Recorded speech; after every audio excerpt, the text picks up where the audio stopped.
We continue covering Colorado First for you tonight. People are dying in our streets, and it's not okay. Those are the words from Denver's police chief talking about rising crime, gun violence, and an increasing murder rate in our city. We asked CBS 4 investigator Brian Moss to focus on how exactly are our leaders trying to get things under control. This is what's known as a hotspot.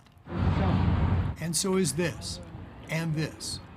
5 small areas of Denver, just 1.5% of Denver's landmass, but they account for half of the city's gun violence.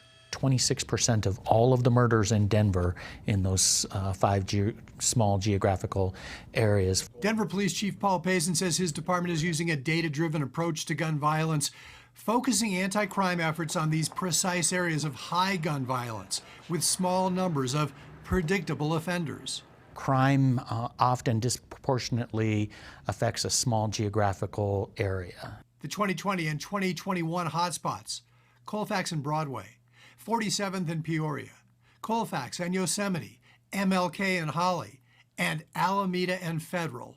Witnesses say that it may have been a drive-by shooting. Last April, 2 men were shot and killed at this bus stop at Alameda and Federal. Part of the reason this area of Denver, known as Little Saigon, is considered a hotspot.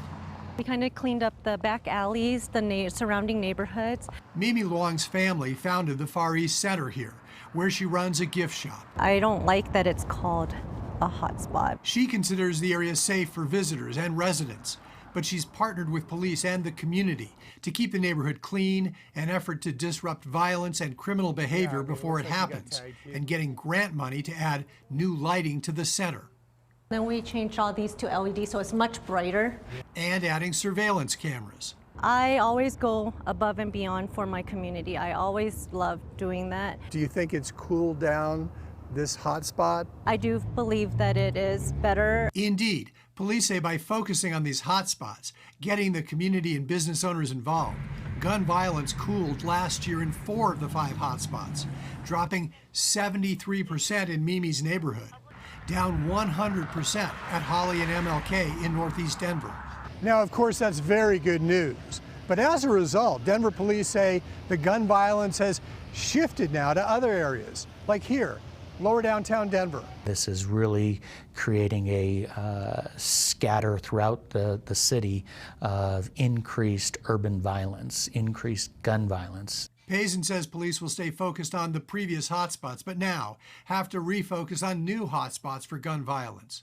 Lower downtown, Mississippi and Raritan, 14th and Federal, and Dartmouth and Havana. The deck is stacked in many ways. One of the ways the deck is stacked, says Pazen, a small number of shooters responsible for the majority of gun violence frequently get personal recognizance bonds and are out of jail soon after they're arrested. This is a challenge that we're facing with the lack of consequences and accountability. Of course, we hope the neighborhood, people would step in. And nobody knows that better than those who work and live in these hotspots, who want things cooled down and want safety and security. I just feel like this area, this shopping plaza is my family. I want it to be continued on. I'm Brian Moss, covering Colorado First.